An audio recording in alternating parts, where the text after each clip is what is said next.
Assalamualaikum warahmatullahi wabarakatuh. Selamat sore, salam sejahtera bagi kita semua. Yang saya hormati rekan-rekan media, para kanit, Kasih Humas.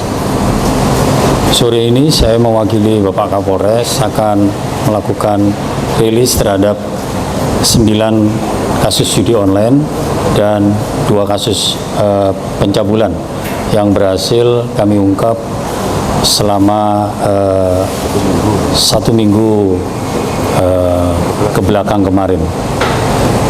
Jadi untuk kasus judi online yang merupakan program 100 hari pemerintahan baru,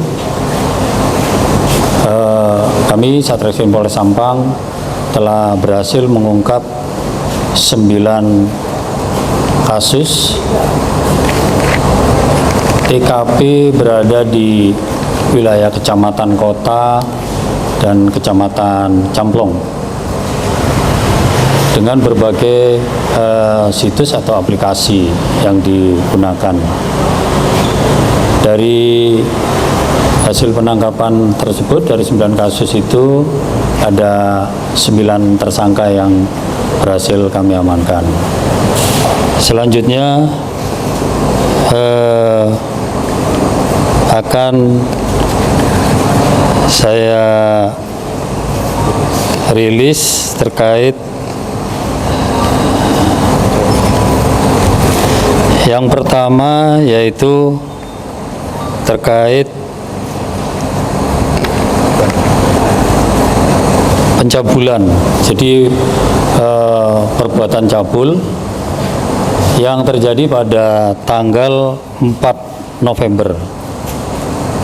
Jadi TKP di Kecamatan Sampang,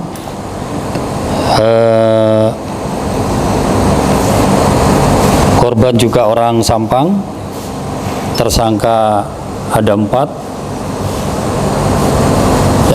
masih di bawah umur semua. 1 tidak kami lakukan penahanan, yang 3 kami lakukan penahanan. Namun dalam rilis ini tidak dapat kami tampilkan karena sesuai undang-undang itu tidak diperbolehkan. Kronologisnya, pada saat korban bersama adiknya jalan-jalan di Jalan Lingkar dengan mengendarai sepeda listrik, ketemu dengan tersangka.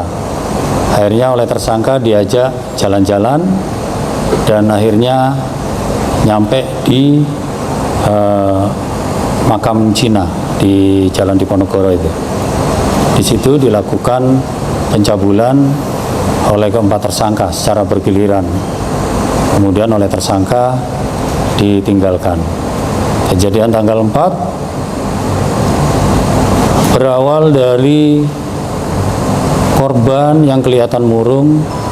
Akhirnya oleh keluarga ditanyakan kenapa, akhirnya baru mengakui bahwa telah dicabuli oleh 4 tersangka. Tanggal 6 melapor ke Mapolres. Tanggal 7, jadi sebelum 1 kali 24 jam, alhamdulillah bisa kami amankan ke 4 tersangka. Kemudian berikutnya berkaitan dengan pencabulan juga yang terjadi di Omben. Kejadiannya pada tanggal 27 Oktober, hari Minggu, sekitar pukul 22.00. Korban orang di wilayah Kecamatan Omben dan tersangka juga sama. Kronologisnya, tersangka mengajak jalan-jalan terhadap korban. Akhirnya tersangka menjemput korban dibawa ke Camplong pada hari Minggu itu, tanggal 27 Oktober. Kemudian diajak pulang, diajak mampir ke rumah familinya tersangka di wilayah Omben juga.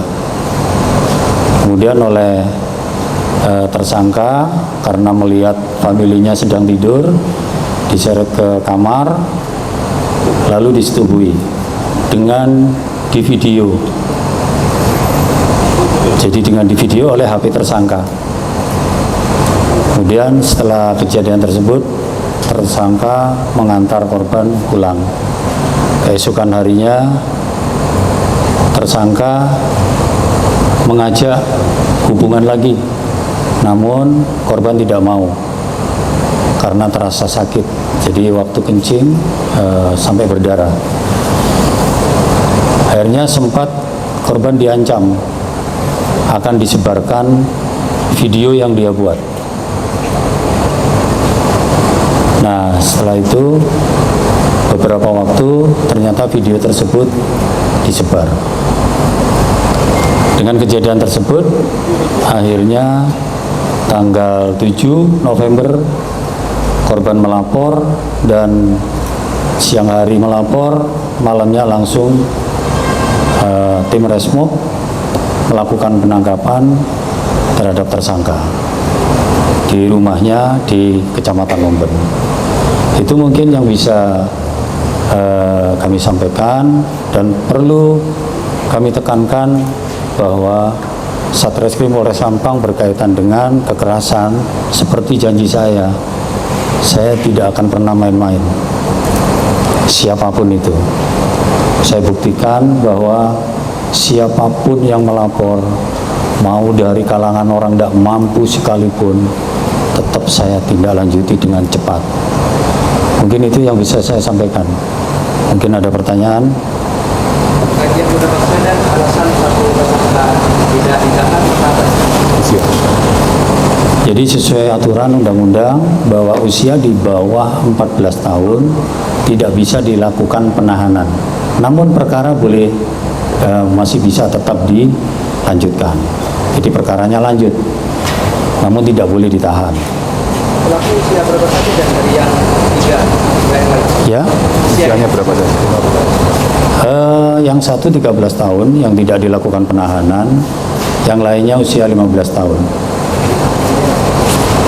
Pasal yang disangkakan pada Pasal 81 dan pasal 82 Undang-Undang Perlindungan Anak, ancaman minimal 3 tahun, setinggi-tingginya 15 tahun penjara. jadi yang sudah paksa kedua tadi pasalnya tidak sama ya? Sama penerapan pasalnya. Sampai hampir dan korban dari sudah paksa yang kedua. Ya? Sampai hampir. Tidak.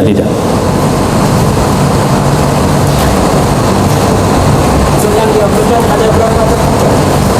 Ya? Benar ada berapa tersangka? Untuk kasus pencabulan, 1 tersangka. Kalau yang di kota, di Sampang, 4 tersangka. Hubungan korban dengan tersangka itu pacar yang dia Kenal aja. Jadi teman, kenal. yang di kota kan apa juga orang lain? Tidak, orang lain. Tidak ada hubungan apa-apa. Umur berapa korbannya? Yang di kota? Yang di kota, Ya korbannya. 16 tahun. Di Omben Sama, jadi 16 tahun juga. ditangkap korban. Semua ditangkap di rumahnya. Dan yang itu menyetujui korban juga. Iya, secara bergantian. Identitas sosial dan Enggak boleh. pelaku. Sudah, yang penting saya sebutkan itu aja. Jadi perlu saya jelaskan rekan-rekan ya, kenapa saya seperti ini. Ini, kalau memang ini saya bacakan dulu ya, biar paham rekan-rekan. Jadi di pasal 19 Undang-Undang Nomor 11 Tahun 2012 tentang Sistem Peradilan Pidana Anak, ayat 1, identitas anak, ya, anak korban dan atau anak saksi wajib dirahasiakan dalam pemberitaan di media cetak ataupun elektronik. Ya. Ayat 2, identitas sebagaimana dimaksud pada ayat 1 meliputi nama anak korban, nama anak saksi, nama orang tua, alamat, wajah, dan hal lain yang dapat mengungkap jati diri anak korban dan atau anak saksi. Nah, jadi penjelasannya yang dimaksud dengan hal-hal lain tadi ya, itu termasuk ciri tubuh dan sekolahannya. Makanya mohon maaf rekan-rekan, jadi kalau perkara yang katakanlah saya belum bisa mengungkap, itu nggak akan, saya mau kayak apapun, mohon maaf, silakan, kalau yang maksa dosanya silakan tanggung sendiri. Dan ancaman hukumannya, ini sesuai ancaman hukuman itu ada di pasal 97 Undang-Undang nomor 11 tahun 2012. Jadi setiap orang yang melanggar kewajiban sebagaimana yang dimaksud dalam pasal 19 tadi yang saya bacakan, ayat 1 dipenjara paling lama 5 tahun dan denda paling banyak 500 juta rupiah. Sistem pelaporan, nah ini ya, biar jelas sekali rekan-rekan. Jadi biar rekan-rekan, sistem pelaporannya, hal tersebut bisa dilakukan oleh keluarga anak korban, dan atau anak saksi, juga bisa oleh Polri model A. Jadi sebetulnya saya bisa, kalau saya melihat bahwa ada media ternyata melanggar pasal tersebut, saya bisa langsung membuat laporan polisi model A. Nah itu, dari organisasi-organisasi anak, bahkan dari pemerintah dalam bidang pemerhati anak korban dan atau anak saksi. Jadi itu, mohon maaf rekan-rekan. Jadi dari beberapa kasus yang kadang-kadang saya melihat di media, itu bagi saya, kenapa saya nggak akan mengomentari, akan memperpanjang masalah itu. Kasihan korban itu, dan lagi dosa, dan lagi melanggar. Makanya saya nggak akan menyampaikan apapun, kecuali saya sudah bisa mengungkap. Artinya apa? Kalau terungkap, tersangka sudah dapat, artinya kita sudah nggak akan mengalami kesulitan lagi. Tapi dengan adanya pemberitaan yang terus-menerus dan akhirnya membuat korban ini malu, tersangka makin jauh, kan kasihan. Jadi itu ya rekan-rekan, makanya perlu saya jelaskan di sini tadi, minta identitas biarpun inisial itu nggak boleh. Bentuk tubuh aja nggak boleh. Sekolahnya Pak, sekolah di mana? Ah, ya, nggak boleh. Itu termasuk, makanya saya bilang tadi kecamatan kan gitu ya, kan luas. Gitu. Aib iya, melanggar undang-undang juga iya. Ah, itu. Motifnya karena apa juga? Apa sering nonton film atau seperti apa, dan nekat melakukan aksi? Iya, karena mungkin dia melihat video-video itu. Baik, cukup ya. Ya. Yang video online ya? Iya. Situs apa aja yang punya? Ada Pangeran Tutu, macam-macam. Itu. Ini satu persatu ini. CC, ini mana? Ini Pangeran yang pertama. Ini Pangeran Tutu 3. Terus ini Pangeran Tutu 4. Ini Mahyong Wes 898A. Ini situs PHK Slot. Terus ada lagi situs Vegas 123. Terus ada website Kakek JP. Terus ini Mahyong Wes 3. Ada mini slot. Dan lain-lain mungkin dan. Enggak, katanya suruh sebutkan semua. Motivasinya apa mereka? Ya cuma mau cari hasil, mau cari keuntungan. Ada yang sampai ini nggak dapat keuntungan nggak? Lebih cepat kaya kalahnya. Ada dapat 1 kali, tapi kalahnya berkali-kali. Itu. Rata-rata sekali Iya. main dapat berapa ada? Variasi. variasi, nggak ada yang sampai miliatan itu. Titik penangkapan di mana saja, Pak? Gimana? TKP penangkapan. Tadi sudah saya sampaikan di Kecamatan Kota dan Kecamatan Camplong, karena kan ada di Jalan Raja Wali, ada di Jalan Suhada, Di warung atau di mana? rata-rata di kafe, di tempat-tempat ini dia nongkrong, tempat dia nongkrong. Terus kalau di Camplong itu di Dharma, di SPBU gitu biasanya nongkrongnya itu. Pasal yang disangkakan tadi. Undang-Undang ITE, jadi pasal 27. Dan ancamannya di pasal 45 Undang-Undang ITE atau pasal 303 KUHP. Orang buktinya ya HP, iya.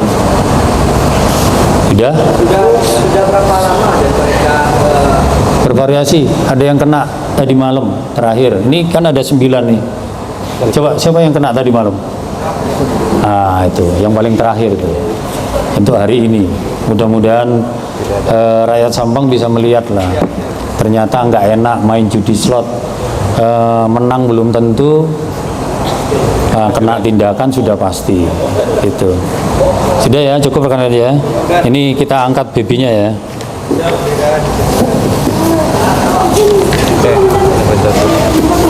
Ya. Pencampuran yang di Ombon, TKP Ombon itu Ya. Ya, baik. Jadi saya kenapa terkait yang di Ombon itu nggak akan pernah saya jelaskan, karena kalau saya jelaskan makin panjang. Saat panjang kasihan korban dan tersangka makin sulit. Namun saya jelaskan sedikit. Untuk pelaporan itu sudah saya terima dan kronologisnya sudah saya ketahui lah. Artinya betul-betul ada kejadian itu. Saat setelah laporan langsung kita gerak cepat melakukan penangkapan di daerah Kecamatan Karangpenang lah pokoknya. Ternyata sudah tidak ada di tempat. Jadi harapannya kita ini sama dengan yang lain-lain tadi.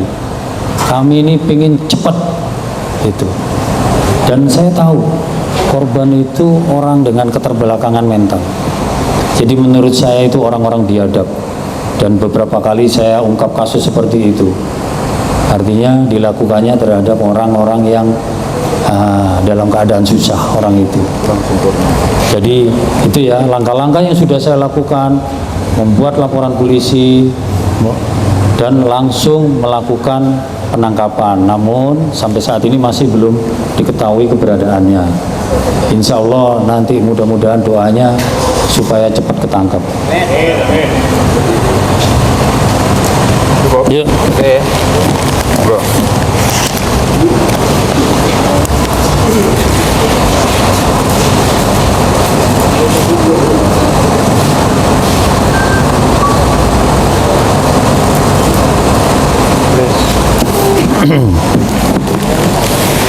Jadi rekan-rekan, beberapa kasus dari kemarin kita memang sengaja nggak tampilkan tersangkanya karena di bawah umur, termasuk minggu-minggu yang lalu. Jadi kita beberapa kali curanmor itu kan ada beberapa yang di bawah umur, termasuk sekarang ini yang di bawah umur nggak kita tampilkan ya rekan-rekan ya, mohon maaf